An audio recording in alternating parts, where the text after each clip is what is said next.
कुछ काम दिए थे क्या?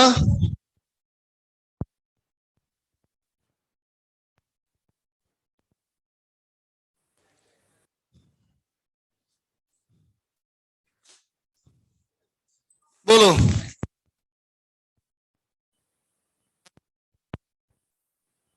A3।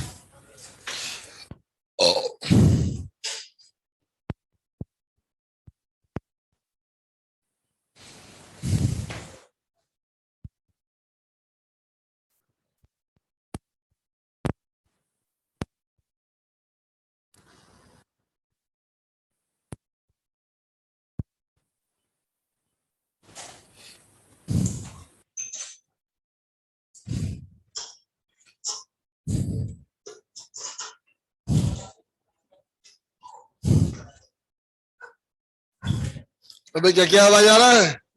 माइक बंद कर ले।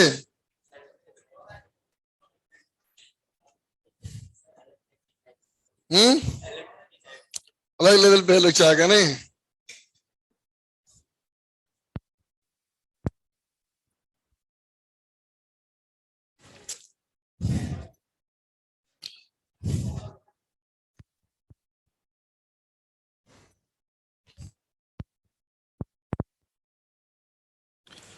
चौबीस।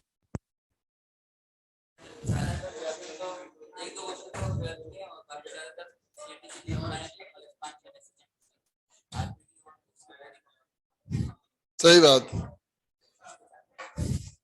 अबे फाइल तो खुले। आबीडी। हम्म।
दो नंबर। Question number 2।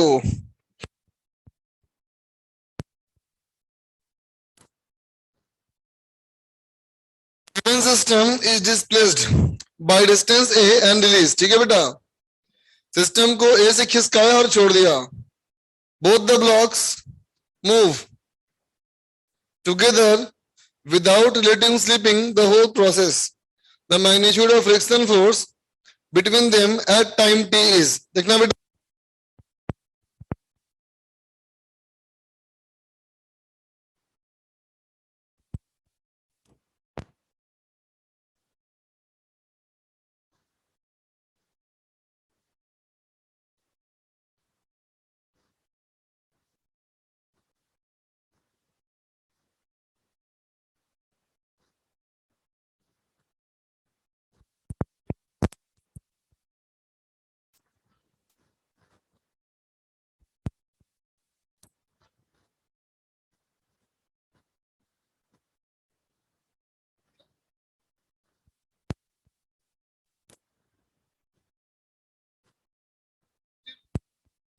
है ना?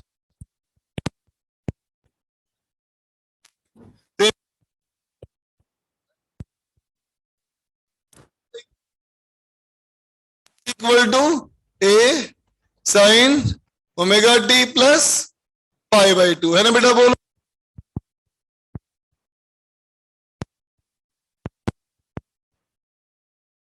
Cos omega T. लेकिन हमसे पूछा गया था कि फ्रिक्शनल फोर्स की वैल्यू क्या होगी।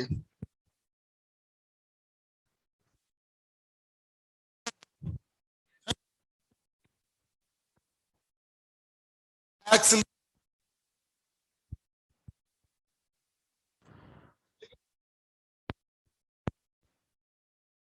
हो रहा है, किसकी वजह से हो रहा है बोलो, फ्रिक्शन की वजह।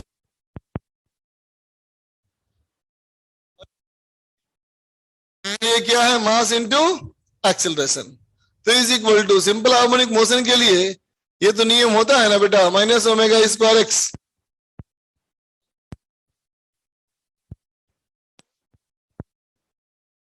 ओमेगा स्क्वायर एक्स हमारे पास है ही ए कॉस।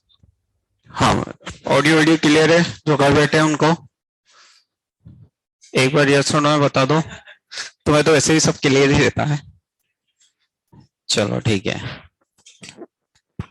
शुरू करें। ठीक, चलो तो कुछ क्या था अपना, ग्राफ थे आज तो अपने, है ना। ठीक है, चलो आ जाते हैं। दो ग्राफ मैंने तुम्हें दिए थे, एक ग्रेटेस्ट इंटीजर ई की पावर एक्स और एक ग्रेटेस्ट इंटीजर साइन एक्स वाला, है ना। उसी की बात करते हैं। मतलब ठीक है, ग्रेटेस्ट इंटीजर फ्रैक्शन पार्ट ई की पावर एक्स वाला था। तो ई की पावर एक्स का ग्राफ बना लूं मैं, y इक्वल्स टू e की पावर x। मैं पहले ग्राफ बना लेता हूं किसका, मुझे ग्राफ बनाना है y equals to greatest integer e की पावर x। तो अब जैसा कि अपन ने नियम बनाया था कि हम हॉरिजॉन्टल लाइनें बना लेते हैं, यहां पे एक लाइन और ऊपर बना लेते हैं, एक लाइन और ऊपर बना लेते हैं, ये 1, ये 2, ये 3, है ना। जहां पे कर्व को कट कर रही है वहां पे वर्टिकल लाइन, एक वर्टिकल लाइन ये, दूसरी वर्टिकल लाइन ये हो जाएगी, तीसरी वर्टिकल लाइन ये हो जाएगी। इस तरह की वर्टिकल लाइनें मेरी बन जाएगी। अब मुझे ग्रेटेस्ट इंटीजर e की पावर x का बनाना है, तो जो 0 से 1 होगा उसको तो ग्रेटेस्ट इंटीजर कितना करने वाला है, 0। तो ये जो क्वांटिटी 0 से 1 आ रही है इसको ग्रेटेस्ट इंटीजर कितना करने वाला है, 0। तो ग्रेटेस्ट इंटीजर ने इसको कितना कर दिया, 0। 0 कर दिया पूरे को। जो क्वांटिटी 1 से 2 आ रही है उसको ग्रेटेस्ट इंटीजर कितना करने वाला है, 1। उसको ग्रेटेस्ट इंटीजर कितना करने वाला है, 1। जो 2 से 3 आ रही है उसको ग्रेटेस्ट इंटीजर कितना करने वाला है, 2। ऐसे जो 3 से 4 आएगी उसको कितना कर देगा, 3। ये कर देगा। अब आप चाहो कि मैं यहाँ पे वैल्यू पे लिखना चाहता हूँ x की, तो लिख सकते हैं भाई। ये यहाँ पे ln x अगर 2 के e की पावर x 2 के बराबर हो जाएगा तो x किसके बराबर होगा, ln 2। तो ये ln 2 हो गया, ये ln 3 हो गया। वैल्यू पे लिख सकते हैं x। ये किसका बन गया, ग्रेटेस्ट इंटीजर e की पावर x का। इसी तरह अगर मुझे फ्रैक्शनल पार्ट e की पावर x का बनाना होता तो फिर मेरा तरीका वही रहने वाला होता। पहले तो मुझे किसका बनाना है, e की पावर x का। ये मैंने किसका ग्राफ बना लिया, e की पावर x का ग्राफ बना लिया, है ना। समझो ये e की पावर x का हो गया। अब मुझे वही हॉरिजॉन्टल लाइनें बनानी है। ये 1 पे बना ली मैं, 0। ये एक 2 पे बना ली, एक मैंने 3 पे बना ली। और भी ऊपर तक बना सकते हैं, अपने को तो सिर्फ समझना है, जो उतना काम कर लेते हैं हम। अब जैसे यहाँ पे मिल रहा है तो यहाँ पे एक वर्टिकल लाइन बना दी, फिर ये यहाँ पे बन रहा है तो यहाँ पे वर्टिकल लाइनें बना दी। ऐसे सब तरफ क्या बना देंगे, वर्टिकल लाइनें बना देंगे। अब फ्रैक्शनल पार्ट क्या कर रहा है, इस ग्राफ को हमने क्या सीखा कि जो 0 से 1 है, ये 0, 1, ये 2, ये 3। तो जो 0 से 1 है उसको तो कितना रखेगा, 0 से 1। तो ये 0 से 1 वाले को तो ऐसा कैसे मैंने डार्क कर दिया, है ना। क्योंकि 0 से 1 को तो क्या रखने वाला है, 0 से 1, तो इसी को डार्क कर दिया। अब ये जो 1 से 2 तुम्हें नजर आ रहा है इसको कहां लाएगा, 0 से 1 में। तो सेम यही शेप मैं यहां ले आता हूं, कुछ उसमें मुझे कुछ नहीं करना। ये 0 से 1 आ गया, ये जो थोड़ा और ऊपर जा रहा है ये भी नीचे आके कितना हो जाएगा, 0 से 1 हो जाएगा। ये क्लोज, यहाँ पे वही 1 पे ओपन बना देंगे, 0 to 1 जा रहा है। ये किसका ग्राफ बन जाएगा, फ्रैक्शनल पार्ट एक्स बनेगा। चलो क्लियर है सबको। चलो एक ग्राफ और बना लो अभी फटाफट तुम लोग, ताकि और थोड़ा सा इसको तो क्लियर रहते हैं, ताकि मैटर ही खत्म। मान लीजिए ये बनाना है ग्रेटेस्ट इंटीजर साइन एक्स और y equals to fractional part sine X, है ना। अब चूंकि साइन का बना रहे हैं तो ये माइनस पाई से 2 पाई ले लो x, है ना। चलो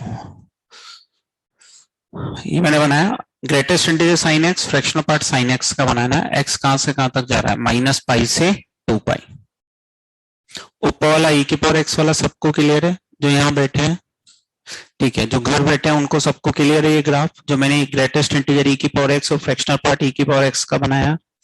एक बात यस और नो में बोलेंगे, सबको क्लियर है। चलिए ठीक है ना। अब ये बनाओ ताकि थोड़ा सा और अपना क्लियर होगा। तरीका भी फिर वही होगा, हम साइन एक्स का बनाएंगे, इंटीग्रल लाइन बनाएंगे और उस हिसाब से ग्राफ बनाएंगे, है ना। चलिए ट्राई करिए, अभी क्लियर करते हैं इसको, और नहीं हुआ है तो।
बना,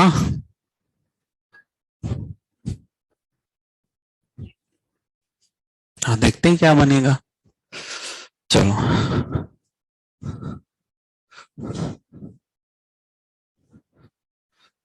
हमें इसका ग्राफ बनाना है y equals to greatest integer sine X. तो जैसा मैंने सीखा पहले मैं किसका ग्राफ बना लूं, y equals to sine X, है ना।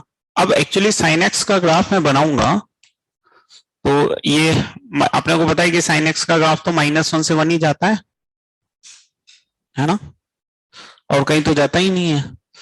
तो ठीक है, मान लो ये मैंने इसका ग्राफ बना लिया, 2 पाई ले लेता हूं यहाँ पे और एक लूप और यहाँ पे बना लेता हूँ, ये -पाई हो गया समझ लीजिए, है ना।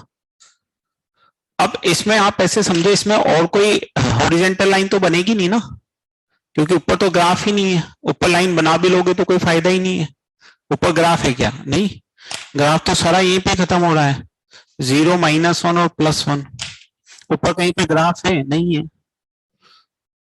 ऊपर कहीं पे ग्राफ नहीं है ना। तो अब हॉरिजॉन्टल लाइन जैसे यहाँ पे कट कर रही है, तो यहाँ भी वर्टिकल लाइन बना ली मैंने, एक यहाँ वर्टिकल लाइन बना ली मैंने, एक यहाँ वर्टिकल लाइन बना ली जहाँ टच कट कर रही है, और तो कहीं बनाने की जरूरत ही नहीं मुझे, जैसे यहाँ कर रही है, बस ये वर्टिकल लाइन ही होगी और क्या।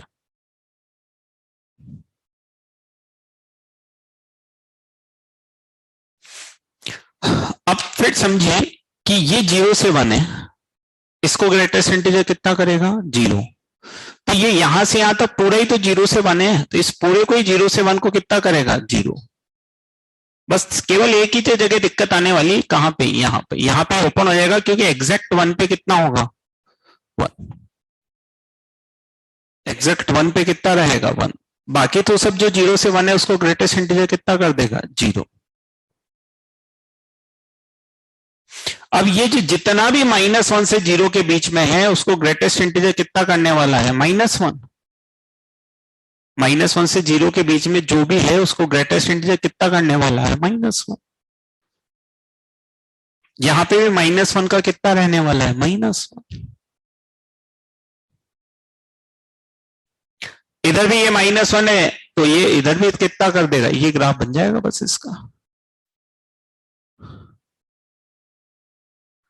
ये ग्राफ बनेगा, ये एग्जैक्ट इस पे फिर 0 हो जाएगा, यहाँ पे ये बनेगा ग्राफ।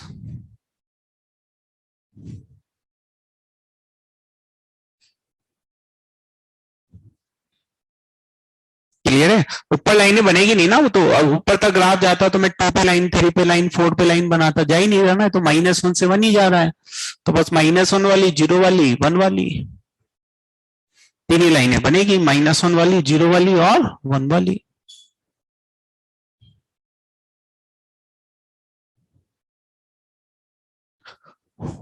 वन पे ओपन है ना, क्योंकि अगर अंदर वाली क्वांटिटी एग्जैक्ट 1 होगी तो एग्जैक्ट 1 को तो ग्रेटेस्ट इंटीजर कितना बनाएगा 1, तो ये तो 1 ही रहेगा, तो यहाँ पे ओपन बनाना पड़ेगा। जैसे ही 1 से छोटा होगा ग्रेटेस्ट इंटीजर कितना बना देगा 0, जैसे ही 1 से छोटा होगा ग्रेटेस्ट इंटीजर कितना बना देगा 0।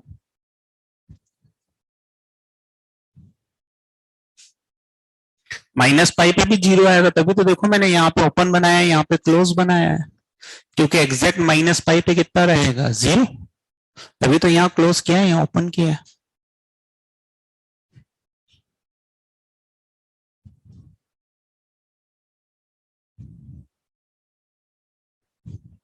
अब मान लो यही मुझे फ्रैक्शनल पार्ट x का बनाना होता, हाँ तो फिर देखते हैं क्या होता है। तरीका बिल्कुल फिक्स है एकदम, कि अब मुझे अगर फ्रैक्शनल पार्ट साइन x का बनाना है तो भी मैं पहले किसका ग्राफ बनाता हूं, साइन x का।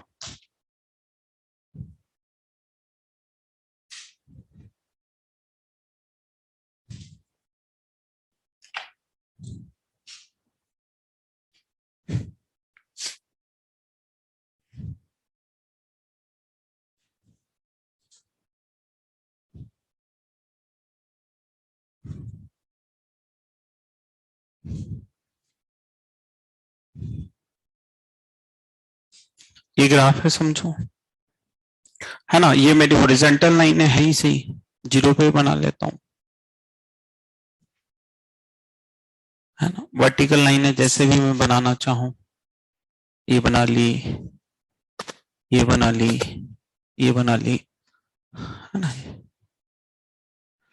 अब जो क्वांटिटी 0 से 1 के बीच में आ रही है उसको तो फ्रैक्शनल पार्ट कितना रखेगा, 0 से 1 के बीच को तो 0 से 1 ही रखेगा, तो ये वाला ग्राफ तो एज इट इज बनेगा, ये वाला ग्राफ तो एज इट इज बनेगा, ये ग्राफ तो एज इट इज बनेगा जो 0 से 1 के बीच में आ रहा है। लेकिन इसमें भी क्या होने वाला है, ये जो एग्जैक्ट वाला होगा ये यहाँ पे ओपन होके यहाँ पे क्लोज होगा, समझ रहे हो ना, क्योंकि फ्रैक्शनल पार्ट एग्जैक्ट 1 थोड़ी ना हो सकता है, फ्रैक्शनल पार्ट एग्जैक्ट 1 थोड़ी ना होगा, 1 पे तो क्या रहेगा ओपन, क्योंकि जब 1 हो जाएगा तब तो फिर वही फ्रैक्शनल पार्ट 1 कितना होगा 0 इंटीजर के लिए, तो इसी को जाएगा। अब ये जो -1 से 0 आ रहा है ये क्या होगा, ऊपर जाएगा ऐसा का ऐसा ही, क्योंकि इसको शिफ्ट होना पड़ेगा, क्योंकि सारा ग्राफ कहां से कहां तक जा रहा है 0 to 1, तो ये ऐसा का ऐसा ही यही शेप ऊपर शिफ्ट कर देंगे, बस अपन कुछ भी नहीं करना, ये का यही शेप कहां शिफ्ट कर दूंगा, ऊपर शिफ्ट कर दूंगा।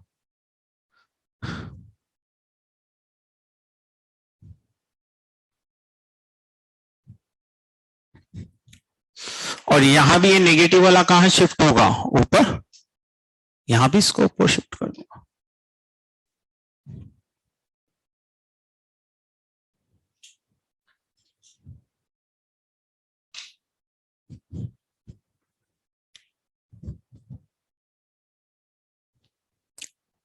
जो 0 से 1 में था उसको एज इट इज रखा, एग्जैक्ट 1 पे तो ओपन बनेगा तो वैल्यू नीचे आ गई 0, नीचे वाला ऊपर शिफ्ट हो गया।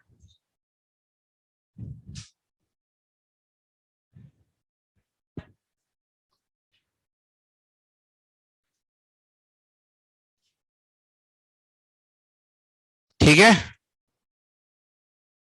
अब बताओ क्लियर है कि नहीं ये सब चीज? फिक्स है नियम सब में। ग्रेटेस्ट इंटीजर का कैसे बनाना है, फ्रैक्शनल पार्ट का कैसे बनाना है ना। अब एक और दे देता हूं मैं थोड़ा सा टफ सा, है ना। अब इसका ट्राई करना, जगह छोड़ दो, है ना। फिर इसको नहीं होगा तो फिर इसको और सिखाऊंगा। ग्रेटेस्ट इंटीजर एक्स स्क्वायर और फ्रैक्शनल पार्ट एक्स स्क्वायर। अब इसका बनाना है, मान लो इसका घर से ट्राई करना है ना, घर से कर लेंगे इसको, आगे पढ़ेंगे। अब इसको एक जगह छोड़ दो बस वहीं पे, ताकि सब तरह के ग्राफ आ जाए वहीं पे, है ना। अब इसको घर से ट्राई करना। अब इसमें भी वही करूंगा मैं, वही एक्स स्क्वायर का ग्राफ बनेगा। हॉरिजॉन्टल वाली लाइन इसमें तो सारी बनानी पड़ेगी, 1 पे, 2 पे, 3 पे, 4 पे, क्योंकि तो ऊपर तक जाएगा काफी। तो बस 2 3 4 तक बना लेना। इसके लिए सेम वैसे का वैसे हॉरिजॉन्टल वर्टिकल लाइनें हैं, ग्राफ को क्या करेंगे, शिफ्ट करेंगे। बनाओगे, है ना। तो इसको अपन कल बताऊंगा इसका आंसर क्या आएगा, तो इसका ग्राफ कल बताएंगे, सही है गलत है वो फिर देखते हैं कल इसको, है ना। चलो अब इसको हटा देते हैं, आगे बढ़ते हैं। हाँ, क्वेश्चन पे आगे बढ़ेंगे अपन। हटा दो इसको, ग्राफ को बोर्ड पे से, जो घर बैठे उन्होंने सबने बना लिया। और ये 2 सवाल लिख लिए, y equals to greatest integer X square, y equals to fractional part X square.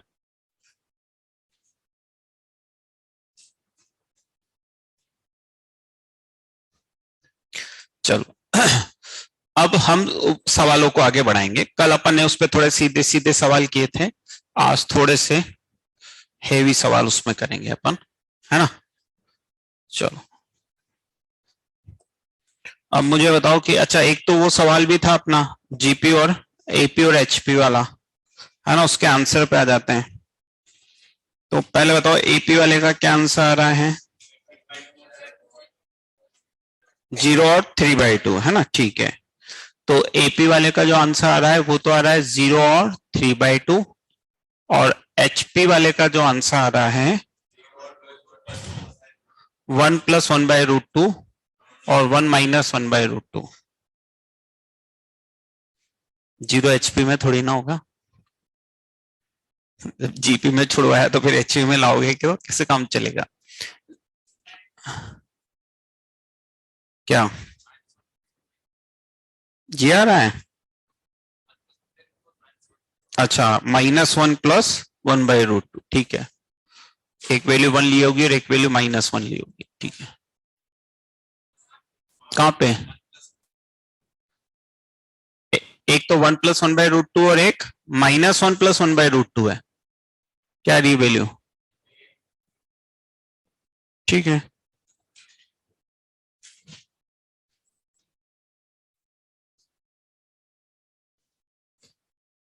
अच्छा फ्रैक्शन, हाँ ठीक है, ये है। आ रही है वैल्यू, आ गई सबकी,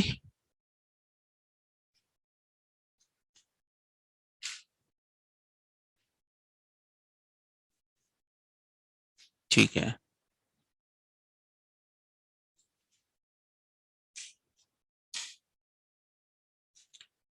ठीक है, चलो आगे बढ़े फिर।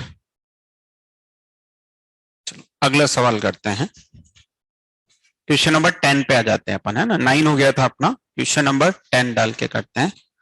ये सवाल है, greatest integer 2x - 2 into fractional part -2x equals to कितना है, 1। मान लीजिए ये सवाल हमें करना है। अब बताएं इसमें क्या। अब एक जो 2 चीजें हैं इस सवाल में, अगर हम बात करें कि अभी तक जो हम सवाल कर रहे थे और अब जो सवाल है, एक तो ये कहीं ना कहीं इक्वेशन किस में लिखी हुई है, 2x में लिखी हुई है ना। तो हम एक समाधान तो ये कर लें इस सवाल का कि हम 2x को कितना लेट कर लें, t, है ना। तो एक तो ये हो गया कि चलो अब ये पूरा t में हो गया, क्योंकि 2 बाहर तो आ नहीं सकता था मेरे पास, बाहर आ सकता होता तो बाहर ले लेता, लेकिन ये बाहर तो आ नहीं सकता था, तो एक मैटर तो वो था, तो मैंने किससे रिप्लेस कर दिया, t से। अब लेकिन दूसरी एक प्रॉब्लम और इस सवाल की है, क्या, माइनस अंदर आ रहा है ना भाई, 2 बाहर नहीं ले सकता था, तो उसका समाधान तो अपन ने ये कर दिया कि भाई 2x को कितना लेट कर लिया, t, और वो t लेट करा हो गया। अब दूसरी एक समस्या और क्या आ रही है, माइनस आ रही है। अब इसका क्या समाधान है, केस, बिना केस बनाए माइनस बाहर नहीं आएगा। कोई सा भी सवाल है ग्रेटेस्ट इंटीजर फ्रैक्शनल पार्ट के अंदर माइनस आ गया, मतलब आपको क्या बनाने पड़ेंगे, केस। और केस बनाने का तरीका वही है जैसा अपन 11th में बनाया लॉग वगैरह के, भाई दो केस बनते हैं और केस के अंदर क्या लेते हैं, कहीं ना कहीं इंटरसेक्शन, और केसों का क्या लेते हैं, यूनियन। तो उसी थॉट पे जाएंगे, तो दो केस बनाएंगे हम, केस फर्स्ट और केस सेकेंड। एक केस तो ये ले लें कि हम टी को क्या ले लें, इंटीजर, ये इसको मैंने 2 दे दिया। तो अगर इंटीजर है तो इसको सोल्व करता हूं, अगर इंटीजर है तो फिर ये क्या हो जाएगा बताओ, माइनस बाहर आ जाता है, तो ये 2 फ्रैक्शनल पार्ट टी हो जाएगा।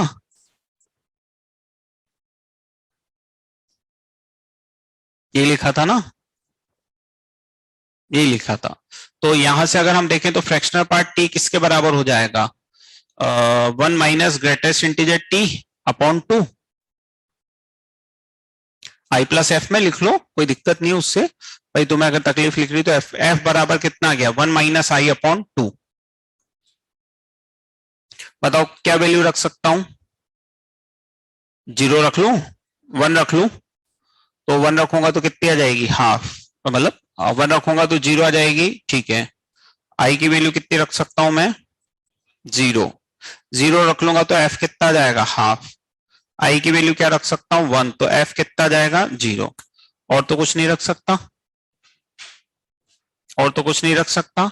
चलो, तो अगर ये होगा तो टी कितना होगा, हाफ, अगर ये होगा तो टी कितना होगा, 1, करेक्ट है।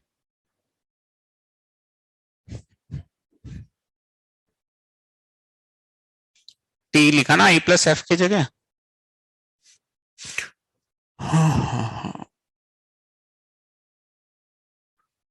अच्छा मैंने कुछ गलत कर दिया शायद, अच्छा ये तो 0 करना था ना, अरे तुमने ध्यान नहीं दिया यार, अरे कुछ भी नहीं करना था भाई, ये तो 0 हो जाएगा ना, फ्रैक्शनल पार्ट टी, इंटीजर है तो फ्रैक्शनल पार्ट टी कितना हो गया, 0, फ्रैक्शनल पार्ट टी कितना हो गया, 0। तो ग्रेटेस्ट इंटीजर टी कितना हो जाएगा, 1। और टी, तो टी कहां से कहां तक हो जाएगा, 0 से 1 से 2, तो टी बराबर कितना जाएगा, 1 ही आ जाएगा। फाइनल आंसर टी बराबर कितना जाएगा, 1। टी इंटीजर लिया ना अपन ने, तो फ्रैक्शनल पार्ट टी तो कितना हो गया, 0, और फ्रैक्शनल पार्ट टी 0 हो गया, तो टी बराबर कितना, ग्रेटेस्ट इंटीजर टी बराबर 1, तो टी 1 से 2, 1 से 2, और टी बराबर आई, तो क्या लेंगे, सिर्फ 1 लेंगे।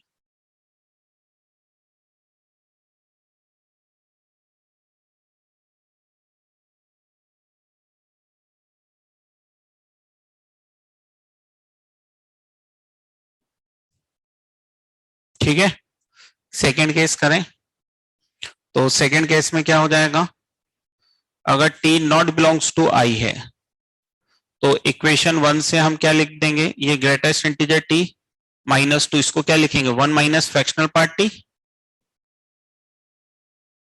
फ्रैक्शनल पार्ट माइनस टी को क्या लिखेंगे, 1 माइनस फ्रैक्शनल पार्ट टी।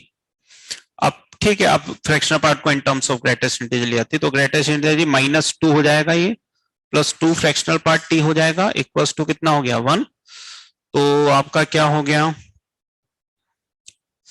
ऐसे लिख दो, I equals to plus 2f equals to 3, f equals to कितना, 3 माइनस आई अपॉन 2, ये हो जाएगा। कौन कौन सी वैल्यू सेटिस्फाई कर जाएगी, 3, 2, 2 करेगी, निकालो, करो इसको करो,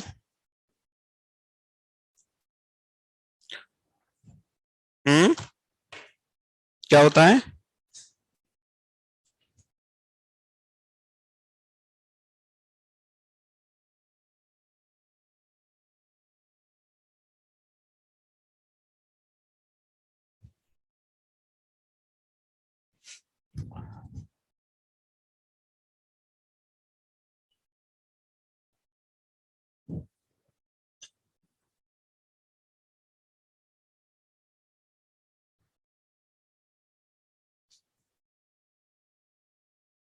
क्या क्या क्या वैल्यू रख पा रहे हैं? आई की वैल्यू 0 ले लेंगे तो एफ कितना आएगा 3/2, ये तो नहीं लेंगे। आई की वैल्यू 1 लेंगे तो एफ कितना आएगा 1, ये भी नहीं लेंगे। आई की वैल्यू 2 लेंगे तो एफ कितना आएगा 1/2, ये ले सकते हैं। आई की वैल्यू 3 लेंगे तो एफ कितना आएगा 0, आगे तो जाएगा ही नहीं। तो यहां से टी कितना आ गया आई प्लस एफ, 2 + 1/2 = 5/2। यहां से टी कितना आ गया 3 + 0 = 3। तो टी की दो वैल्यू आ गई यहाँ पे अपने पास, कितनी 5/2 और 3। लेकिन इंटीजर नॉन इंटीजर वाला केस है ये, तो टी बराबर कितना आएगा 5/2। नॉन इंटीजर चाहिए ना, तो 3 तो लेंगे नहीं। तो फाइनल आंसर जो इसका आ गया अपने पास, वो फाइनल आंसर क्या आ गया? फाइनल आंसर लिखेंगे case first union case second. तो टी की दो वैल्यू अपने पास फाइनली आ गई, एक तो आ गई 1 और एक आ गई 5/2। 2x = 1 और 5/2, x की वैल्यू 1/2 और 5/4, ये इसका आंसर आ गया।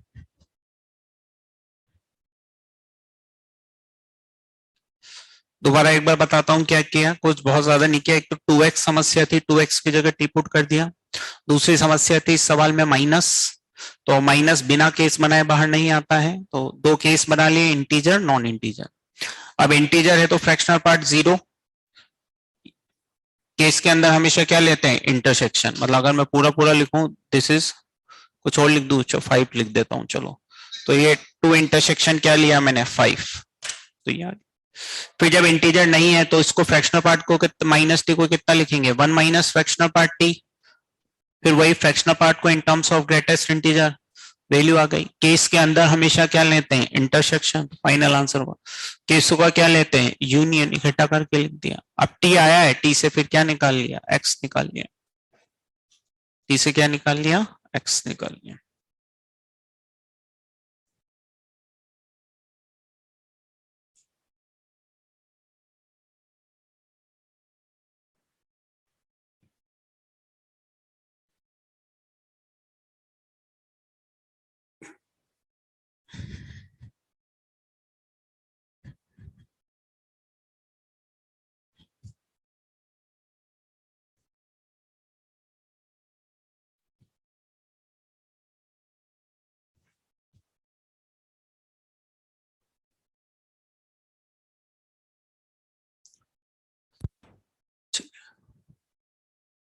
जिनका हो जाए इस सवाल पे सोचें। Greatest integer 2x plus greatest integer x = 3।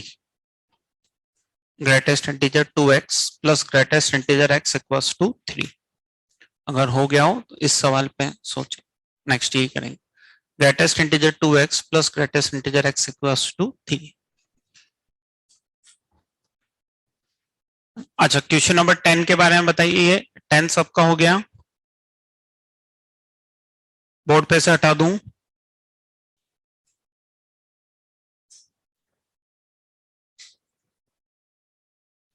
है ना, क्वेश्चन है greatest integer 2x plus greatest integer x = 3। Question number 10 हटा दूं ना बोर्ड पे से, लिख लिया ना सबने जो घर बैठे उन्होंने भी।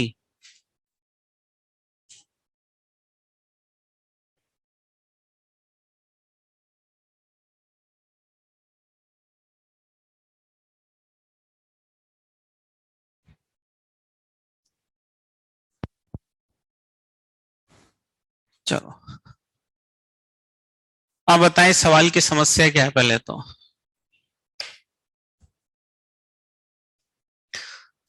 इस सवाल में समस्या ये है, ये बाकियों से डिफरेंट क्यों है, क्योंकि एक जगह x और एक जगह 2x है। अगर ये दोनों जगह x होता तो ये आसान सा सवाल था, दोनों जगह 2x होता तो भी ये आसान सा सवाल था, क्योंकि मैं 2x को कितना रिप्लेस कर लेता t। लेकिन अब इस सवाल की प्रॉब्लम ये है कि एक जगह x है और एक जगह कितना है 2x। एक जगह x एक जगह 2x। अब दो तरीके से हम इसको करेंगे, क्योंकि सवाल थोड़ा सा हैवी, तो हम तरीके भी बदलेंगे इसके लिए। चलो एक तो मैं इसको सिखाता हूं तुम्हें ग्राफ से, एक तो हम इसको किससे सीखते हैं ग्राफ से। अब ग्राफ से सीखना है तो मैं इसको ऐसे लिख लूं कि एक तो ये एक तरफ ये लिख लूं और एक तरफ ये लिख लूं। तो मैं दो ग्राफ बना लूं, एक ग्रेटेस्ट इंटीजर 2x का और एक greatest integer 3 minus greatest integer x का। ये दोनों ग्राफ मैं बना लूं और दोनों ग्राफ बना के मैं ऑब्जर्व कर लेता हूं क्या है क्या नहीं है। चलो ये दो ग्राफ मुझे बनाना है, ठीक है, चलो तो बनाते हैं। एक तो ग्राफ मुझे बनाना है किसका, ग्रेटेस्ट इंटीजर 2x का। पहले इसका बना लूं ग्रेटेस्ट इंटीजर, 3 माइनस x का बनाता हूं। चलो ग्राफ बनाना है मुझे 3 माइनस ग्रेटेस्ट इंटीजर x का, 3 माइनस ग्रेटेस्ट इंटीजर x का। तो अब आप चाहें तो डायरेक्ट भी बना सकते हैं, है ना, उसमें कोई बहुत बड़ी बात तो है नहीं कि भाई जैसे आप 0 से 1 चाहते हैं तो 0 से 1 में इसकी वैल्यू कितनी आएगी बताएं, 3। भाई 0 से 1 में ये कितना होगा, तो ये कितना बचा 3, तो 0 से 1 में ये कितना आ रहा है 3, 0 से 1 में कितना आ गया 3। अगर x 1 से 2 जाएगा तो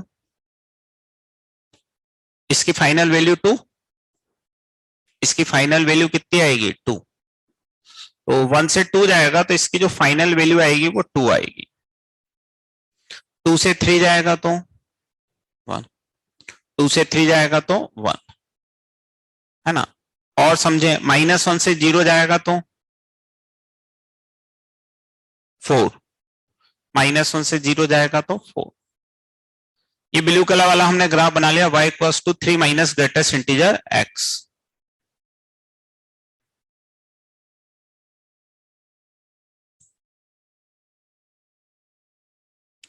ये क्लियर है। अपन ने ग्राफ किसका बनाया, y equals to 3 minus greatest integer x का, y equals to 3 minus greatest integer x का, इसका ग्राफ अपन ने बनाया y equals to 3 minus greatest integer x का। और इसको डिफाइन करा हमने कुछ इस तरह,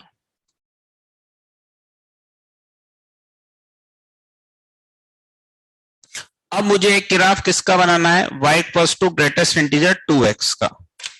किसका ग्राफ बना रहा हूं, y equals to greatest integer 2x का। अब 2x का मैटर समझ रहे हो कि अगर मुझे ग्राफ बनाना है y equals to greatest integer 2x का,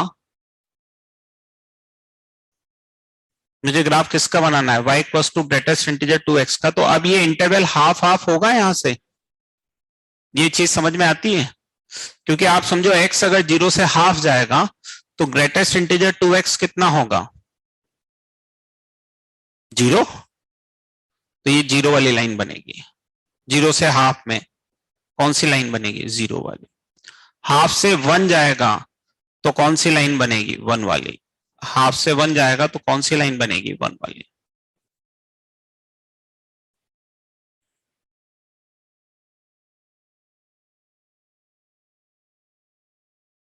ये आती है बात समझ में। ये ब्लैक कलर वाला जो ग्राफ बना रहा हूं ये ग्रेटेस्ट इंटीजर 2x का ग्राफ है।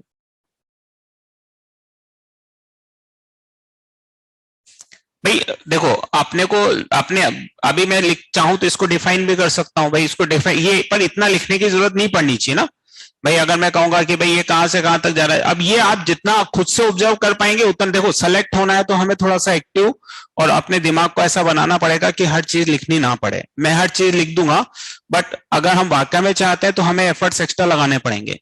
भाई ये 0 से हाफ, तो मैं इसको ऐसे भी करके बता सकता हूँ कि देखो बेटा x 0 से हाफ तो 2x कितना, 0 से 1 तो ग्रेटेस्ट इंटीजर 2x कितना 0। अब ये इतनी बात मैं लिख के करूं चाहे मैं यहां पे डायरेक्ट ऑब्जर्व करूं, क्योंकि अगर हर एक चीज लिखेंगे तो आपकी फिर वो स्पीड कभी नहीं बन पाएगी कि 2 मिनट 3 मिनट 4 मिनट में एक सवाल करना है। तो उसके लिए हमें थोड़ा सा एक्टिव होना पड़ेगा। हालांकि मुझे तो जब कहोगे मैं हर को फिर ऐसे पूरी पूरी स्टेप लिख दूंगा, लेकिन वो हमें एक्टिव बनना ही पड़ेगा, ऑब्जर्व करना पड़ेगा। फिर हाफ से 1 गए तो 2x कहां से कहां तक जाएगा, 1 से 2, और 1 से 2 का ग्रेटेस्ट इंटीजर कितना होगा 1।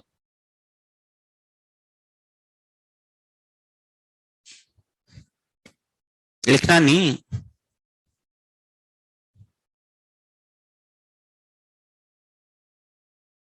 फिर अगर मान लीजिए 3/2 से 2 जा रहा है x, तो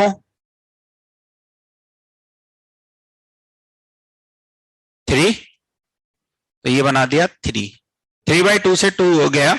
अच्छा अभी एक 1 से 3/2 भी बाकी है। 1 से 3/2 में कितना आएगा 2, तो 1 से 3/2 में कितना आएगा 2, ये मैं ओवरलैप करता हुआ बना रहा हूं। फिर 3/2 से 3 में कितना आएगा 3, 3/2 से 3 में कितना आया 3। आप 2 से आगे जाएंगे तो फिर ये 4 पे बनेगा, थोड़ा सा 2 से आगे जाएंगे तो 4 पे बनेगा।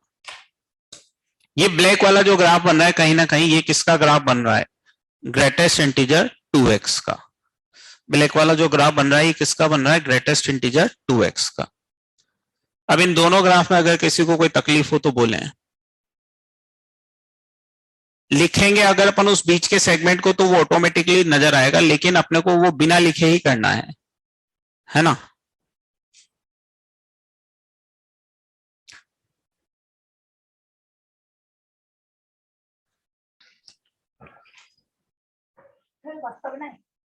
हाँ क्या हो गया, ये तो मैंने तुम्हें अनम्यूट इसलिए किया है कि भाई कोई कुछ कहना चाह रहा हो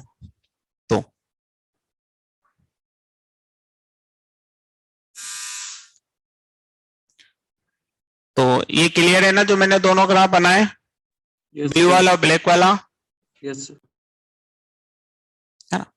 अब हमें क्या देखना है, हमें ये देखना है कि ये दोनों ग्राफ बराबर कब हैं। हमें ये देखना है कि ये दोनों ग्राफ बराबर कब हैं। तो क्या तुम देख पा रहे हो कि देखो, तो तुम आसानी से देख पा रहे होंगे कि अगर आप 1 से 3/2 की बात करोगे तो 1 से 3/2 में दोनों ग्राफ ओवरलैप कर रहे हैं। आप देखिए कि 1 के पहले तो ब्लू वाला बड़ा है, ब्लैक वाला छोटा है। 3/2 के बाद ब्लैक वाला बड़ा हो जाएगा, ब्लू वाला छोटा हो जाएगा। लेकिन 1 से 3/2 तक दोनों क्या कर रहे हैं, ओवरलैप कर रहे हैं। तो जो आंसर आएगा वो कितना आएगा, 1 से 3/2। जो आंसर आएगा फाइनल वो आ जाएगा 1 से 3/2, क्योंकि 1 से 3/2 में दोनों क्या कर रहे हैं, ओवरलैप। ये हमने किससे देखा, ग्राफ से, कि मैंने y बराबर ग्रेटेस्ट इंटीजर 2x का ग्राफ बनाया, y equals to 3 minus greatest integer x का ग्राफ बनाया और दोनों आ गए।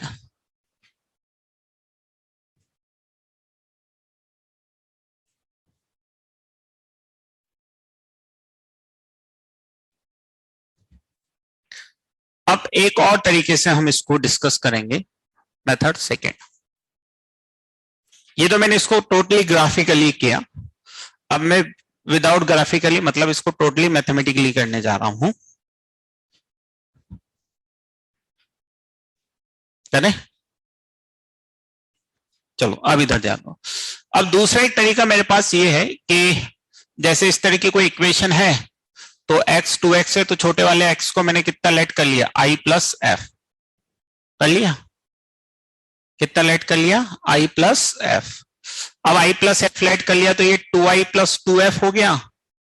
ये तो अपना वही ग्रेटेस्ट इंटीजर f तो i हो गया, इक्वल्स टू कितना हो गया 3।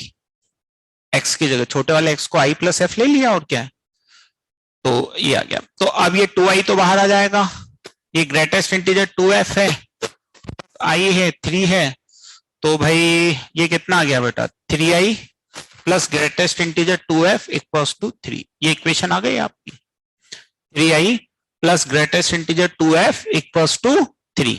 ये इक्वेशन आ गई final, 3i plus greatest integer 2f equals to 3। ये इक्वेशन आ गई अपने पास, आ गई। अब वही 2f है, तो देखो 2f के लिए दो केस बनाने पड़ेंगे, क्योंकि अगर f 0 से हाफ गया तो 2f 0 से 1 जाएगा, तो ग्रेटेस्ट इंटीजर कितना आएगा 0। अगर f हाफ से 1 गया तो 2f कहां से कहां तक जाएगा, 1 से 2, तो ग्रेटेस्ट इंटीजर कितना आएगा 1। इसका मतलब कितने केस बनाने पड़ेंगे, 2, क्योंकि 2f आ गया ना, तो कितने केस बनाने पड़ेंगे, 2। 3f आ जाता तो कितने केस बनाने पड़ते, 3।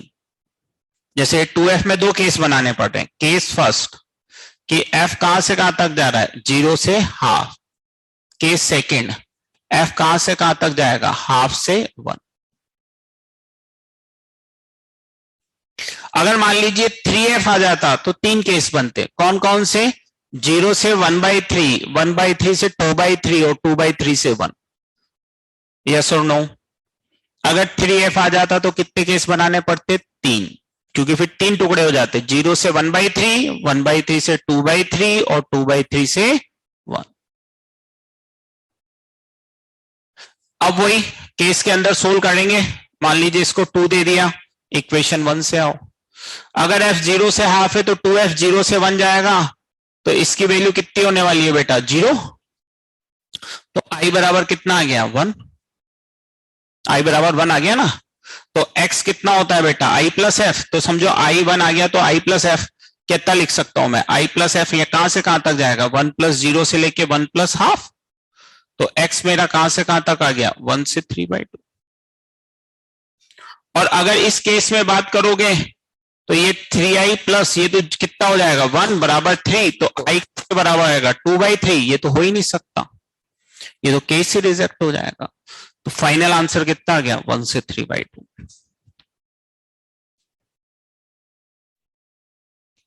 फाइनल आंसर कितना आ गया?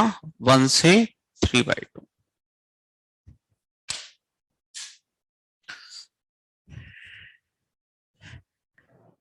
सर ये केस 1 एक बार बता दीजिए ना। क्या बताओ इसमें? बोलो कौन सी स्टेप समझ नहीं आई? सर ये जो 0 को है f से लेके 1/2 तक पुट किया, तो 2f का वैल्यू ये 0 कैसे लिखे सर? क्योंकि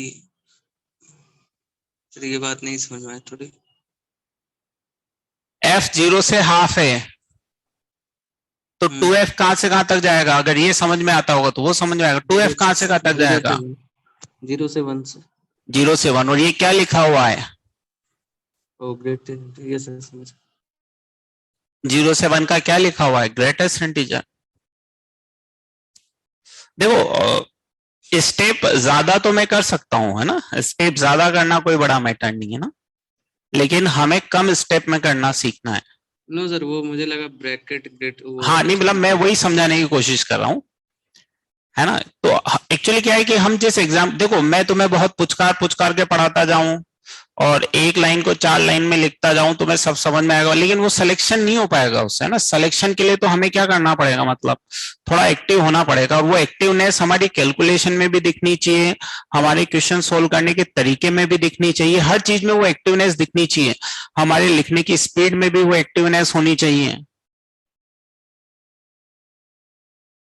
बात समझ में आती है जो मैं कह रहा हूं, है ना, तभी जाके हम वो कर पाएंगे जो हम चाह रहे हैं, है ना। तो हमें हर तरह से एक्टिव होना पड़ेगा, लिखने की स्पीड से, समझने की स्पीड से, हर तरह से एक्टिव होना पड़ेगा। मुझे तुम जब कहोगे तब मैं एक स्टेप को तोड़ के 2 स्टेप कर दूंगा, है ना, लेकिन अपने को काबिलियत ये बनानी कि 2 स्टेप को क्या कर सके अपन, एक ही, मतलब एक ही बार में हमें 2 स्टेप एक साथ समझ में आ जानी चाहिए, क्योंकि ऐसा जब हम बन जाएंगे तो हम मतलब बाकियों से आगे हो जाएंगे, बाकियों से आगे हो जाएंगे मतलब सेलेक्ट हो जाएंगे, है ना, इसीलिए अपन इसे कर रहे हैं। तो जब तुम्हें समझ में नहीं आए तुम बोलो, मैं तुरंत एक स्टेप को तोड़ के क्या बना लूंगा, 2, लेकिन 2 को एक बनाना ही अपने को सीखना है। क्लियर है सवाल सबको, जो यहां बैठे हैं और जो घर बैठे हैं? अब देखो, अब मैं इस बात पे आता हूं कि हमें सीखने दोनों पड़ेंगे, है ना, हमें सीखने क्या, मतलब अब ऐसा नहीं कि मैंने सेकंड सिखा दिया तो कोई सोचे अच्छा चलो ठीक है ग्राफ से पीछा छूटा, है ना, या मान लीजिए मैं सेकंड लग रहा है कि केस वेस बनाना है कि चलो हम ग्राफ से बना लेंगे, नहीं, जो भी चीज सिखाई जा रही है हमें आना सब चाहिए, क्योंकि क्या है कि क्वेश्चन बनाने पे डिपेंड करता है कि देखो हर क्वेश्चन अपन को नहीं पता होता, कब किससे कौन सा क्वेश्चन आसान पड़ जाए ये नहीं पता होता है। हम ये एक्स्ट्रा ऑर्डिनरी बातें या हर अलग अलग मेथड इसलिए सीखते हैं, ये नहीं कि हम इससे बच जाए इससे कर ले, वो नहीं होता, कहाँ क्या आसान बैठ जाए इसलिए हम 2 चीजें सीखते हैं कि भाई क्वेश्चन तो हम दोनों से कर सकते हैं, लेकिन कहाँ क्या आसान हम बिठा पाए वो। जैसे अब मैं 2 क्वेश्चन लिखूंगा तुम्हारे सामने, ये लिख लिया सबने, सबने लिख लिया, चलो तो अब मैं अगला सवाल तुमसे पूछता हूं, नेक्स्ट क्वेश्चन लिखें।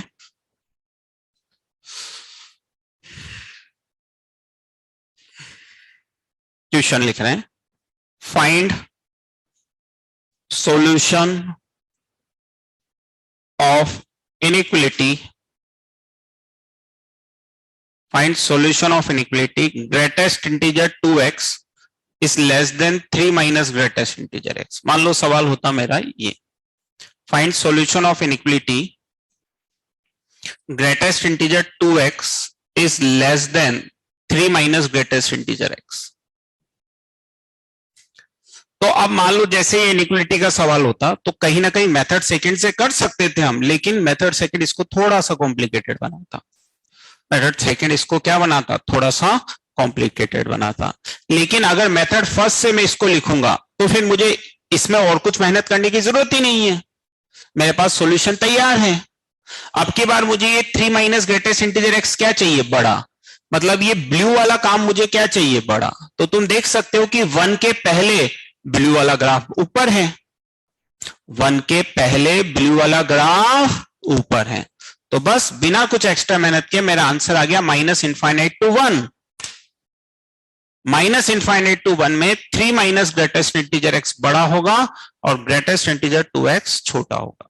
ये ग्राफ का फायदा कि अगर वो इक्वेशन से इनइक्वालिटी भी बना दे तो मेरी कोई एक्स्ट्रा मेहनत नहीं होने वाली। वहां मेहनत एक्स्ट्रा होगी, वहां मेहनत एक्स्ट्रा होगी, लेकिन यहां मेरी मेहनत एक्स्ट्रा नहीं होगी। भाई पहले मैंने बराबर देखा, अब बड़ा छोटा देख लूंगा कि भाई ये कहां पे बड़ा है। तो मैं देख रहा हूं 1 से पहले ब्लू वाला ऊपर रहने वाला है और ब्लैक वाला नीचे रहने वाला है। ये बराबर होने और उसके बाद ब्लैक वाला ऊपर जा रहा है और ब्लू वाला नीचे जा रहा है। तो कोई एक्स्ट्रा मेहनत नहीं, बड़ी आसानी से आंसर नजर आ गया। क्वेश्चन लिख लिया, ये आंसर लिख लिया। अब मैं अगले सवाल पे आता हूं। तो यहां हमने देखा कि हमारा जो ग्राफिकल मेथड था उसने हमें फायदा दिया और हमें कुछ भी एक्स्ट्रा मेहनत नहीं करनी पड़ी। अब मान लीजिए मेरा अगला सवाल आ जाता है, find solution of equation, find solution of equation greatest integer x by 2 plus greatest integer x plus 1 by 2 equals to greatest integer x. Greatest integer x by 2 plus greatest integer x plus 1 by 2 equals to greatest integer x. अब मान लीजिए सवाल मेरा ये हो गया, सवाल मेरा ये हो गया। अब अगर मैं इस सवाल पे आऊं तो मैं ग्राफ का इस्तेमाल नहीं कर पाऊंगा। क्यों नहीं, मतलब करने को तो कर सकता हूं, लेकिन अब प्रॉब्लम ऐसे समझो ना, 3 अलग अलग वेरिएबल है। एक है x by 2, एक क्या है मेरे पास x by 2 plus 1 by 2 और एक क्या है ग्रेटेस्ट इंटीजर x। अब ग्राफ बनाऊं तो क्या 3-3 ग्राफ बनाऊंगा क्या? अब 3-3 ग्राफ बनाऊंगा तो फिर देखूंगा कहां से कि ये दोनों मिलके वो बन रहे हैं कि नहीं बन रहे हैं। तो ग्राफिकल नहीं करेंगे यहाँ पे। यहां हम क्या करेंगे, यही अपना करेंगे कि जो छोटा वाला है उसको कितना लेट कर लेंगे, i plus f। तो जैसे छोटा कौन है, जैसे ये x है, ये x plus 1 by 2 x by 2 है, तो सबसे छोटा कौन है x by 2। तो x by 2 को कितना लेट कर लूंगा, i plus f। तो x by 2 को कितना लेट कर लूंगा, i plus f लेट कर लूंगा।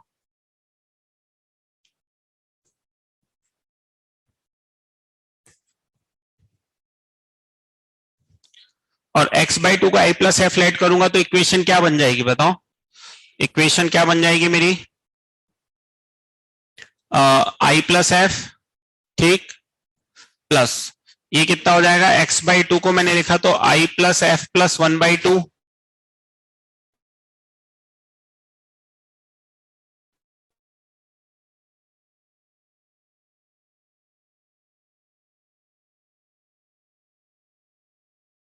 प्लस 1 by 2 हो गया और इसमें से 2i बाहर आ जाएगा, ग्रेटेस्ट इंटीजर 2f हो गया।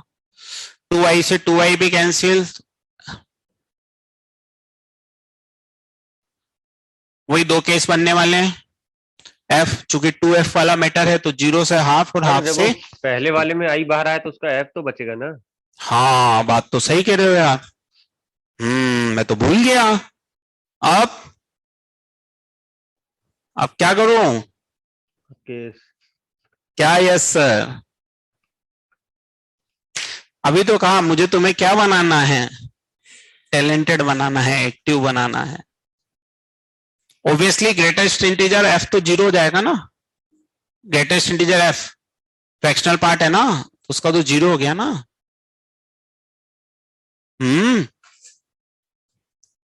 तो 0 हो गया ना।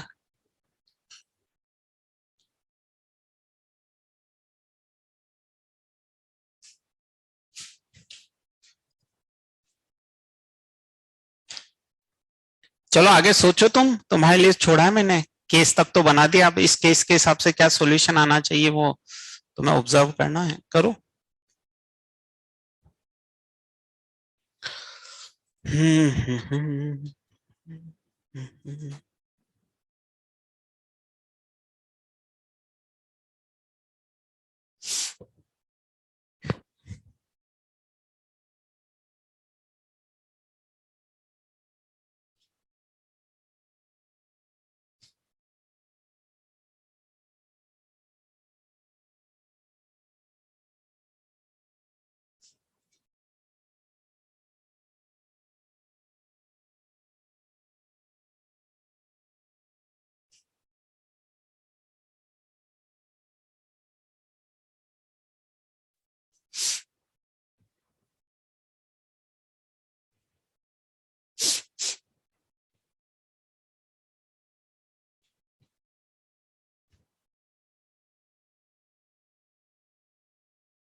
सर आंसर बोले।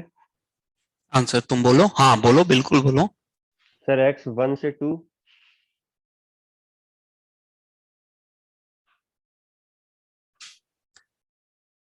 नहीं, it is not A correct answer, correct answer नहीं है ये।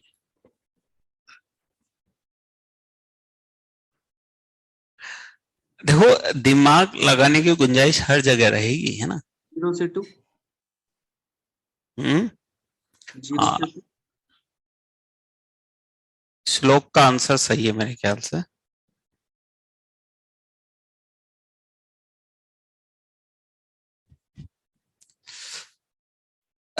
देखो, F0 to 1 इक्वेशन 2 क्या बनेगी बताओ मुझे। ये कितना होगा, 0। ये कितना होगा, 0। ट्रू स्टेटमेंट, ये आंसर हो गया, ये आंसर हो गया ना। यहां आ जाए, हाफ से 1 में ये कितना बनेगा, 1। ये भी कितना बनेगा, 1। True statement. इसका मतलब ये भी ट्रू, ये भी ट्रू, तो मतलब ऑलवेज ट्रू। एफ कुछ भी हो कोई फर्क नहीं पड़ता, ऑलवेज ट्रू, ऑलवेज ट्रू। तो एफ कुछ हो फर्क पड़ेगा भाई, अगर ये हुआ तो ये है, ये हुआ, इसका मतलब दोनों ट्रू आ गए, तो फाइनली एफ कहां से कहां तक जा सकता है, 0 से 1। और एफ 0 से 1 जाता है तो एक्स आर होता है। एफ 0 से 1 जाता है तो एक्स कितना होता है, R. X belongs to R आ गया ना। ऑल रियल नंबर कुछ भी डालो सब सेटिस्फाई करेगा।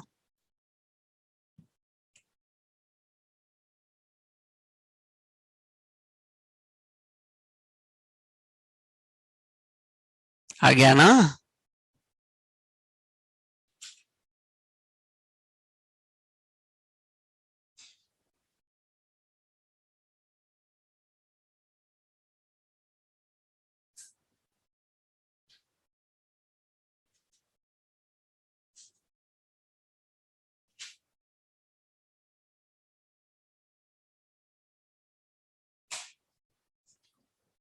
क्लियर है सबको ये।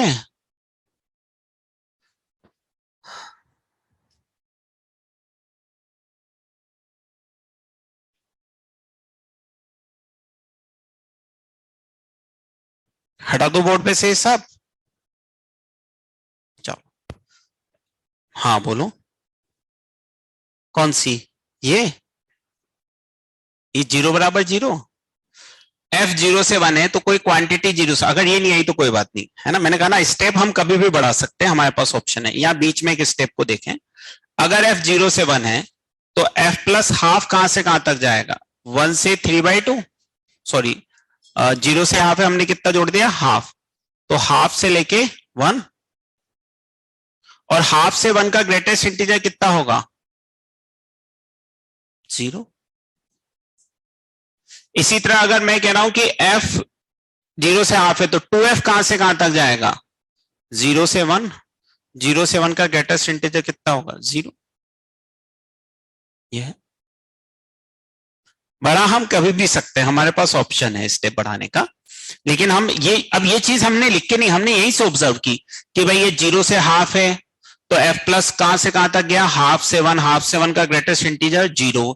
ये है तो 2f कहां से कहां तक गया? 0 से 1, 0 से 1 का ग्रेटेस्ट इंटीजर कितना? 0, है ना। मतलब मैं उतनी स्टेप बढ़ा सकता हूं कि तुम्हें अपने दिमाग पे जोर ही ना डालना पड़े, लेकिन हमें दिमाग पे जोर डालना है भाई, समझ रहे हैं? ये चीज हमें डायरेक्ट ही देखनी है कि यार ये इसमें f प्लस हाफ कहां से कहां तक गया? हाफ से 1, 0। ये कहां से कहां तक गया? 0 से 1, 0। ये हमें डायरेक्ट ही देखना है ना। मैं 4 स्टेप बढ़ा सकता हूं, लेकिन नहीं, हमें थोड़ा वो होना है ना, स्लो नहीं होना है। मुझसे जब कहोगे मैं बीच की 2-3 स्टेप लिख दूंगा, है ना, मुझे तकलीफ नहीं है उसमें, लेकिन वो अपने को दिमाग को क्या एक्टिव, वो क्या है, जैसे पढ़ोगे ना फिर धीरे धीरे खुद का दिमाग भी वैसे एक्टिव होने लग जाएगा।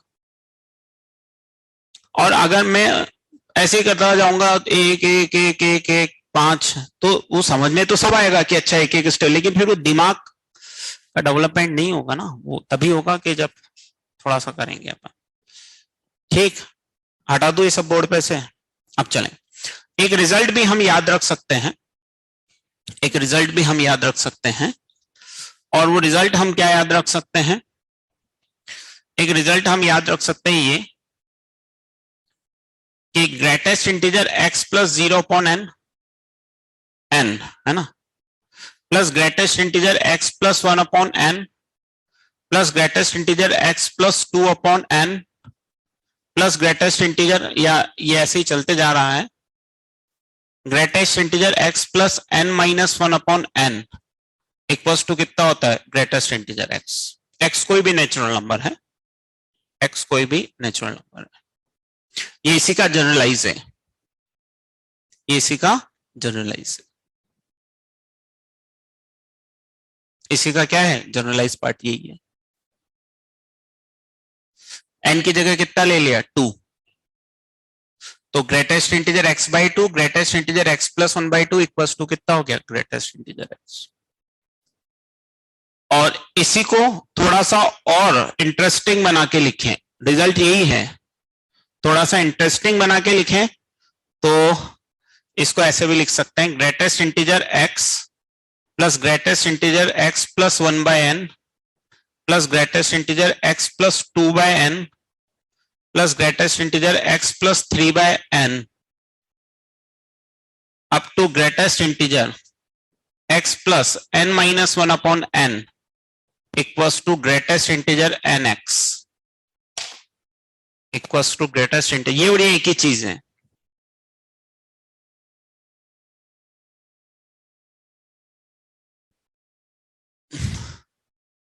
ये जो लिखा हुआ है, ये जो लिखा हुआ है, दोनों सेम चीज है, यस और नो?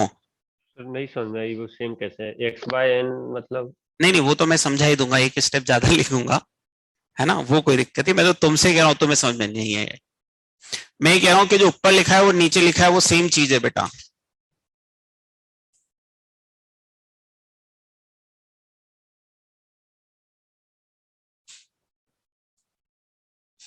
आ गई सब समझ में। किसको? जो थोड़ी देर पहले कह रहा था नहीं समझ में आई, उसी को आ गई क्या समझ में?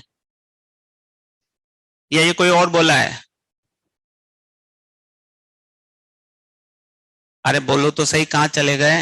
हाँ सर, जो थोड़ी देर पहले बोला था जिसको नहीं आई समझ में। हाँ, बस यही गैप होता है सिलेक्शन होने और नहीं होने के बीच में, है ना। हमारा दिमाग चीजों को समझना तो जानता है, लेकिन वो उस फ्रीक्वेंसी को कैच नहीं कर पाता जो फ्रीक्वेंसी हमें चाहिए होती है। अब यही चीज 2 मिनट पहले समझ में नहीं आ रही, लेकिन 2 मिनट उस चीज को सोचा तो उसका सॉल्यूशन हमें नजर आ गया। अब दिमाग एक्टिव कब होगा? जब ये चीज फटाफट से क्लिक करने लगेगी। ऐसा नहीं, मतलब दिमाग सबके पास है, पर अब वो क्या है कि उसकी प्रैक्टिस नहीं है बस। तो अब वही चीज 2 मिनट बाद हमें जरूरत है, तो बस जिसको यही चीज 2 मिनट पहले समझ में आ जाएगी उसका दिमाग ज्यादा एक्टिव हो जाएगा। ये सेम चीज ऐसे है, यहां से पकड़ लो, x की जगह क्या लिखा हुआ है, nx, मतलब ऊपर वाले रिजल्ट में अगर x की जगह nx डालोगे तो नीचे वाला रिजल्ट आ जाएगा। ऊपर वाले रिजल्ट में x की जगह nx डालोगे तो नीचे वाला रिजल्ट आ जाएगा। x की जगह n बाई एक्स डालो, वहां से देख लिया मैंने कि यार x की जगह, भाई इधर से तो मुझे थोड़ा सा ऐसा लग रहा था खत्म, यहां देखा मैंने अरे यार x की जगह nx ही तो है, तो x की जगह nx डालो, इधर वाला रिजल्ट आ जाएगा। अब अगर ये रिजल्ट है तो सोचो इसका कितना बढ़िया फायदा। जैसे आपसे पूछा जाए कि greatest integer x plus greatest integer x plus 1/2 plus greatest integer x plus 2/3 कितना, 3x। तुम खटाक से लिख दोगे कितना आएगा भाई, 3x आएगा ही। अगर तुमसे पूछे जाए कि दिस प्लस दिस, तो आप लिखेंगे कितना, ग्रेटेस्ट इंटीजर 3x। ये इस रिजल्ट का मतलब है।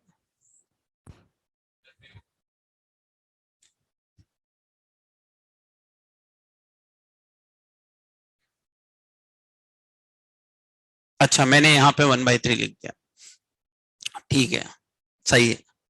1/3 प्लस 2/3 तो कितना आ जाएगा, ग्रेटेस्ट इंटीजर 3x। चलो एक सवाल और करो, find number of solution of equation, find number of solution of equation greatest integer sin x plus cos x equals to 0. Find number of solution of equation greatest integer sin x plus cos x equals to 0. Find number of solution of equation greatest integer sin x plus cos x equals to 0. सोचो कैसे करना है, क्या करना है।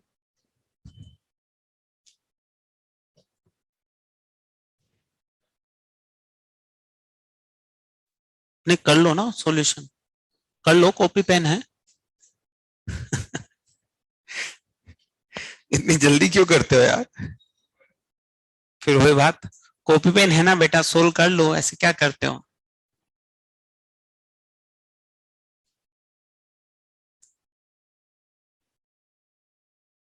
ये जो सवाल मैं कराता हूँ ये बहुत बेहतरीन सवाल होते हैं ना, ऐसे जल्दबाजी में तुम्हारे आंसर अगर आने लग गए फिर क्या फायदा मेरे सवालों की मेहनत का।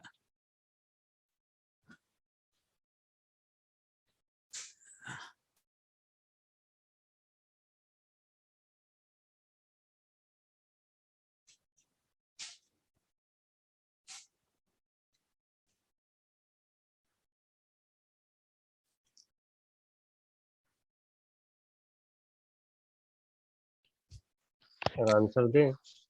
हाँ हाँ आंसर दो बिल्कुल। 4। गलत है।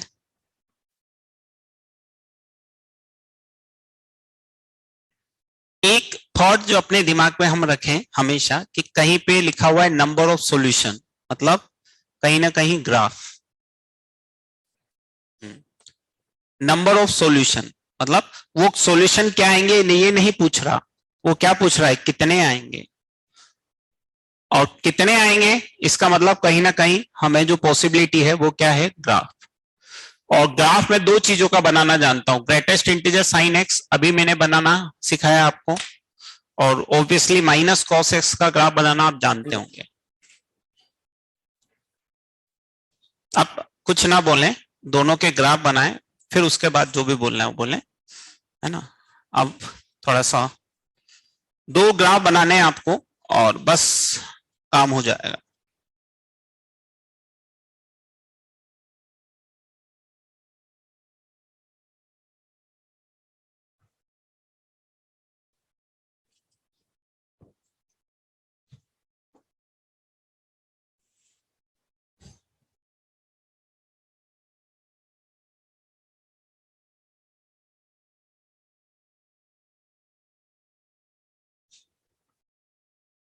सर एक्स की लिमिट क्या लें, 0 से पाए 2 पाए, कैसा मतलब?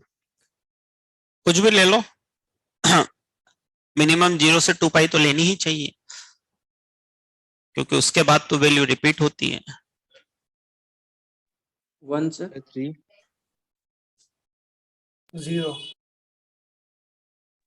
सर 3 सर 3 हाँ हाँ कर लो आराम से, मुझे कोई जल्दी नहीं होती सर है नो सॉल्यूशन आ रहा है।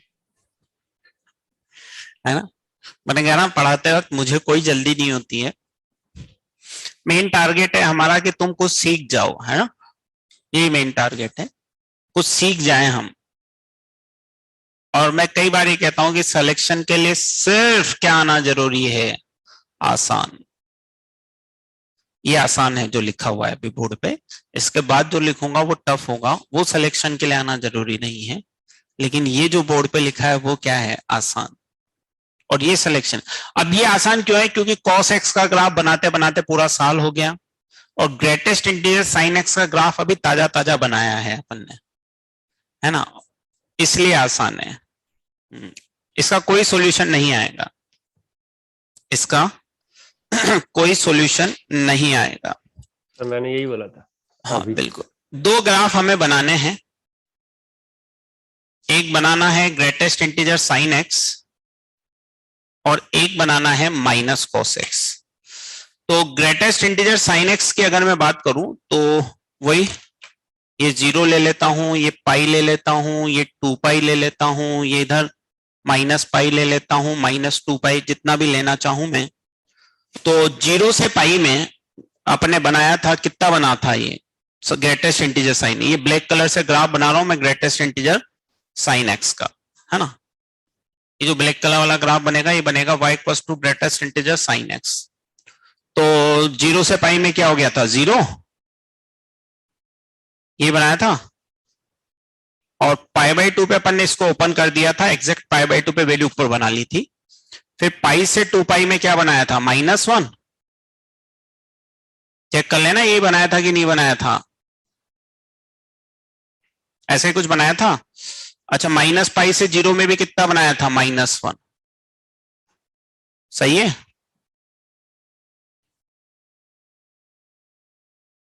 एग्जैक्ट पाई पे यहां ऊपर गोला बना दिया था, और चाहो तो इधर बना सकते हो। अब cos x का ग्राफ और माइनस cos x का क्या है, माइनस cos x का बनेगा तो ऊपर वाला नीचे, नीचे वाला ऊपर होगा। तो cos x का ग्राफ वैसे ये बनता है ऐसे, लेकिन चूंकि माइनस वाला कहां बनेगा, ऊपर, तो ये ग्राफ यहां से बनेगा बेटा, है ना। सही बना रहा हूं मैं, ऊपर वाला जो बनेगा वो ऐसे ही तो बनेगा। अब ये जो ग्राफ बनेगा इसमें क्या होगा कि जहां पे ये मिलने चाहिए थे वहां पे सब पे क्या आ रहा है, ओपन आ रहा है। ये y इक्वल्स टू किसका बना रहा हूं, माइनस cos x का। अब एक्चुअली ये यहां पे मिलने थे, तो यहां पे ब्लैक वाला है ही नहीं, ब्लैक वाला तो ऊपर है। फिर ये यहां पे मिलने थे, तो यहां पे ब्लैक वाला है ही नहीं, ब्लैक वाला तो यहां पे क्या है, ऊपर है। जैसे ये यहां पे मिलने थे, यहां पे ब्लैक वाला है ही नहीं, ब्लैक वाला तो यहां पे कहां है, ऊपर। तो जहां पे ये कट होने थे वहां पे एक्चुअली में कट हो ही नहीं रहे हैं, जहां मिलना था वहां पे ब्लैक वाला गायब है, वो ऊपर नीचे कहीं और डिफाइन हो रहा है, और ऊपर नीचे कहीं और डिफाइन हो रहा है, तो फिर इसके क्या आएंगे, नो सॉल्यूशन। इसके क्या आ जाएंगे हमारे पास, नो सॉल्यूशन।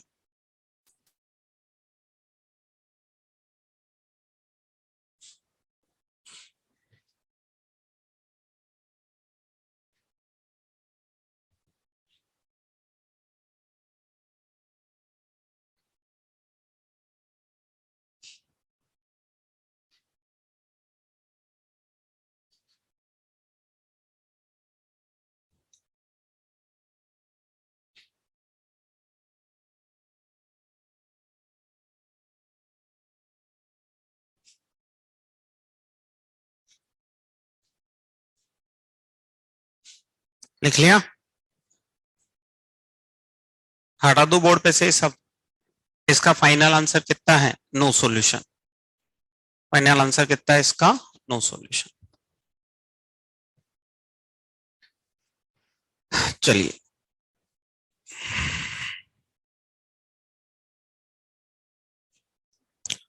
अब मैं 3 सवाल और लिखता हूं, है ना। कितने सवाल और लिखता हूं, 3, ये हटा दूं, इसका आंसर कितना है? No solution. चलिए क्वेश्चन नंबर 1 लिखिए, find solution of equation, find solution of equation greatest integer sin x plus greatest integer cos x equals to -3, x belongs to 0 से 2 pi.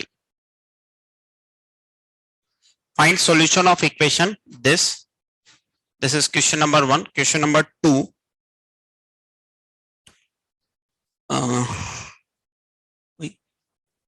find solution of equation greatest integer 3 by x plus greatest integer 4 by x equals to 5.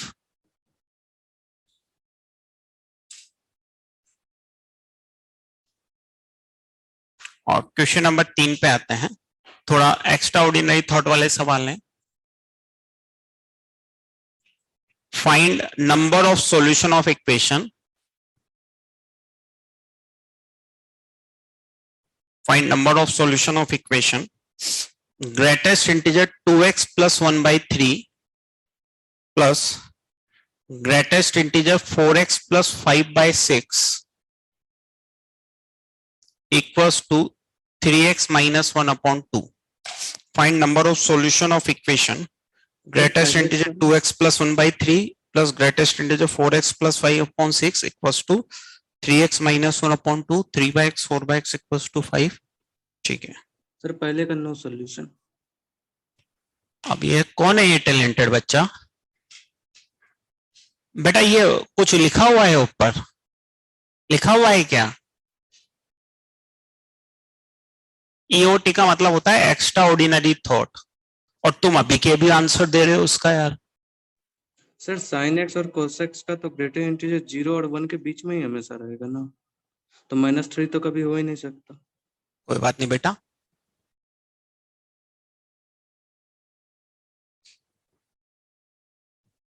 मैंने कुछ गलत तो नहीं लिख दिया सवाल?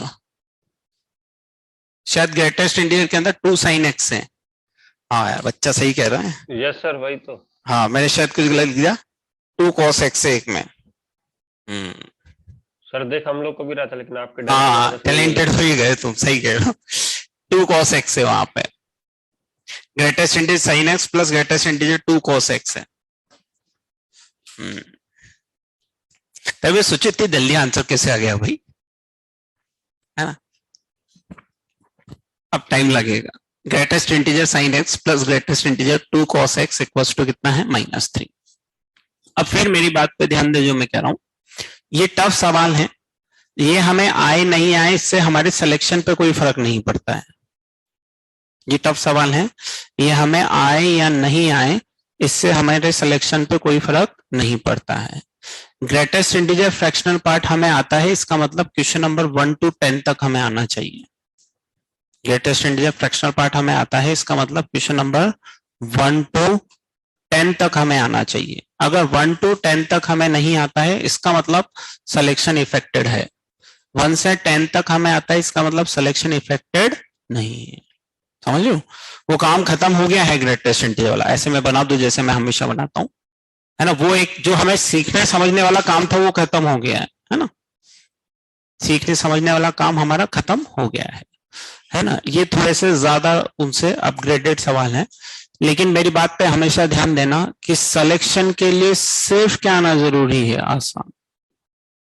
ये मैं हमेशा पढ़ाते वक्त सेग्रीगेट इसलिए करता हूं कि भाई इतना, क्योंकि कई बार क्या होता है कि हम पढ़ाते बहुत सारा है ना, लेकिन जितना हम पढ़ाते हैं वो एक्सेस मतलब बहुत ज्यादा होता है, उसका हम थोड़ा सा भी अगर सीख लें तो हमारा सिलेक्शन हो जाता है।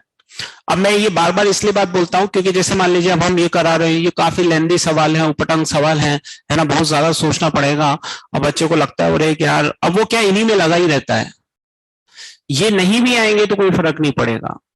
लेकिन प्रैक्टिस करने वाली चीज कौन सी है? 1 to 10, वो अगर हमें आ गए तो एडवांस तक कोई दिक्कत नहीं है। प्रैक्टिस करने वाली चीज कौन सी है? 1 to 10। रिवीजन करने वाली चीज कौन सी है? 1 to 10। ये रिवीजन, ये तो वो है कि अभी नहीं भी आया तो समय के साथ आ जाएगा, क्योंकि एकदम से इतनी सारी थॉट डेवलप नहीं हो पाती है ना। और कुछ सवाल इसलिए भी कराने पड़ते हैं, वो नहीं होता कि भाई किस लिए कराने पड़ते हैं, मतलब ऐसे नहीं समझते जैसे कि भाई आपको अपना प्रोडक्ट सेल करना है तो क्या होता है कि एक दुकान है तो उसको बहुत सजा धजा के उसमें, है ना, तो ऐसे। बाकी आम आदमी के लिए इन सब में चक्कर, ये सिलेक्शन को इफेक्ट नहीं करने वाले सवाल है ना। सिलेक्शन के लिए तो सिर्फ क्या आना जरूरी है, आसान। अगर वो हमें आ गया, वो हम सीख गए कि भाई ग्रेटेस्ट इंटीजर डिफाइन करना हमें आ गया, फ्रैक्शनल पार्ट डिफाइन करना आ गया, हम उसका मीनिंग भी समझ गए कि भाई हाँ ये करना होता है, तो वो बहुत है ना। ये मैं बार बार इसलिए बोलता हूं क्योंकि बच्चा इनके लिए चिंतित होता रहता है, ये चिंतित होने वाला मैटर ही नहीं है। इससे पहले जो पढ़ा है अगर वो हमें आ गया तो बहुत बढ़िया है, फिर गाड़ी कहीं नहीं रुकने वाली है ना। चलो अब ये तो मैंने लिख ही दिया। एक बच्चा लिख रहा है एडवर्टाइजमेंट, एडवर्टाइजमेंट नहीं है ये, वो अलग चीज होती है।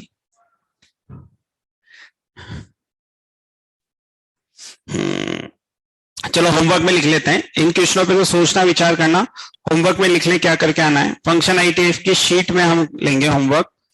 एक्सरसाइज 1 पार्ट फर्स्ट, थोड़े से आसान सवाल दे देता हूं मैं ग्रेटेस्ट इंटीजर फ्रैक्शनल पार्ट के। एक्सरसाइज 1 पार्ट फर्स्ट में आ जाओ।